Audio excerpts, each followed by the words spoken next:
use this as a heck of an opportunity.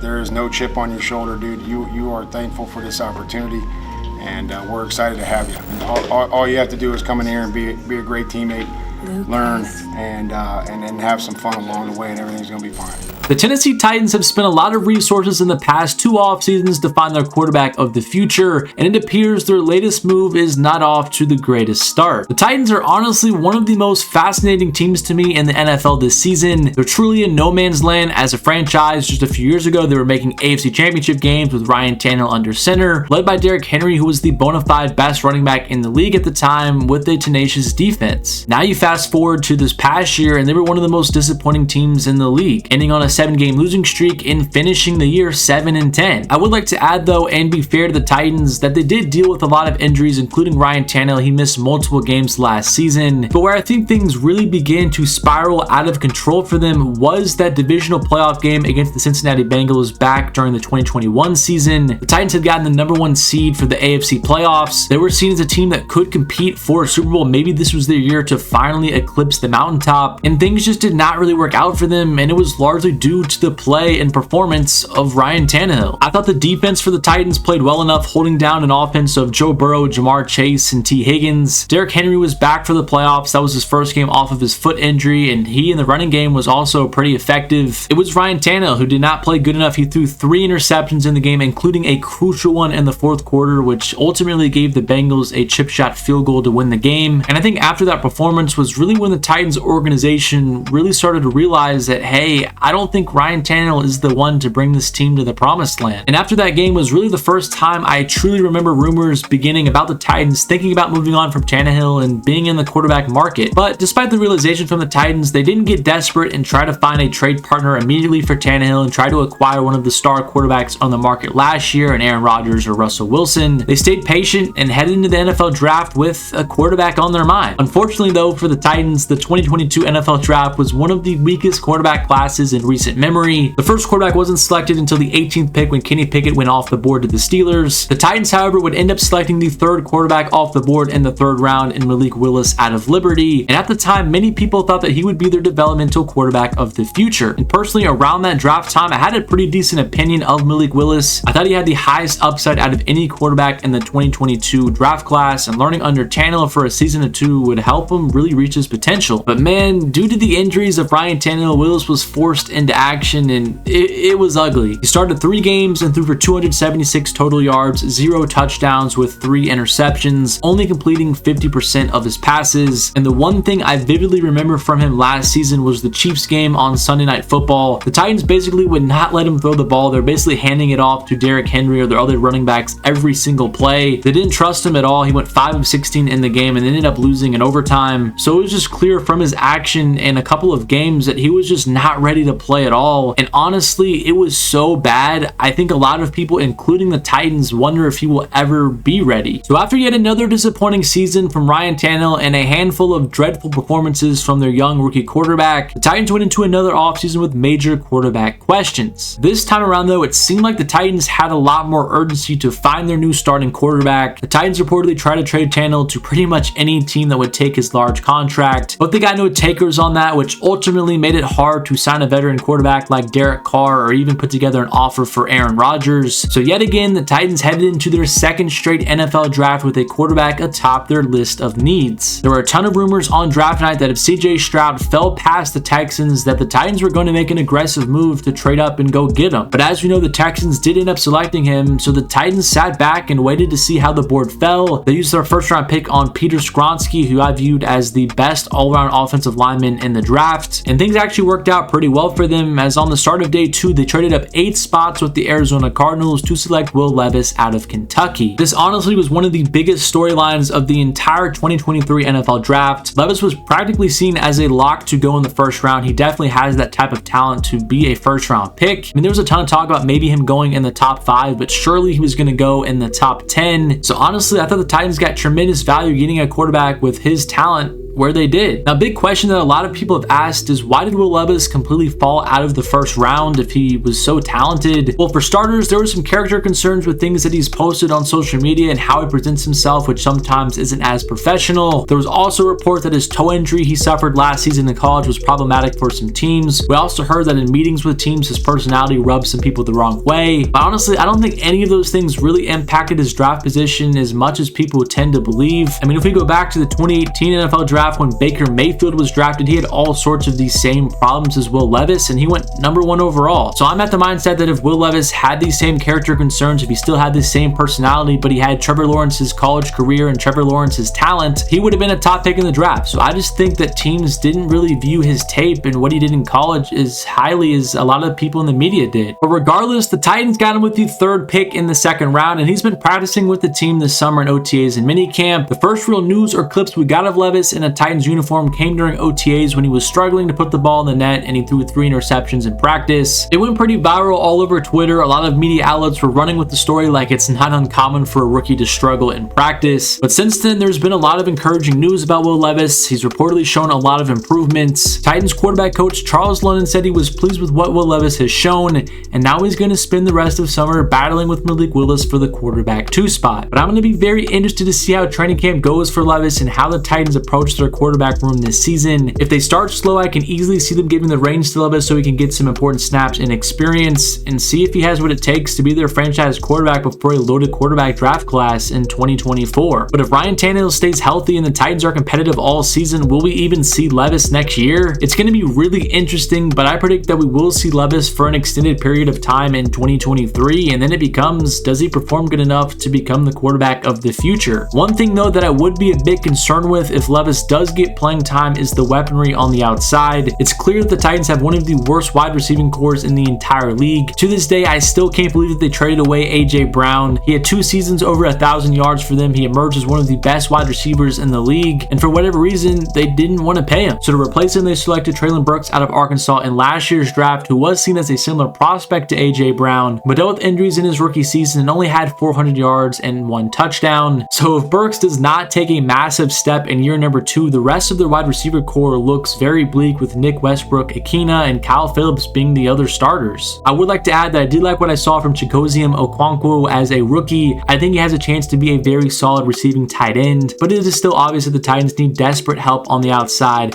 especially for a young quarterback. And they realize that they've brought in DeAndre Hopkins for a visit. Maybe they sign him to a 1 or 2 year deal and he provides some stability to the wide receiver room. But regardless if they get DeAndre Hopkins or not, he will still have one of the best rushing attacks to rely on in the entire league, with Derrick Henry leading that clubhouse and new running back that they drafted, Tajay Spears out of Tulane, and which should be an improved offensive line. They brought in multiple pieces this offseason to help out that unit. In the end, I'm very excited to see how this whole thing plays out, and I'll be sure to keep you guys updated on the latest regarding Levis and the Titans. But let me know what you think about Will Levis and how many games you expect him to start next season, and also if you think Will Levis will end up being the quarterback for the Titans long term. Subscribe to the channel if you are new, like the video if you did enjoy it, and with all that being said, thank you so much for watching the video, and I'll catch you guys in my next one.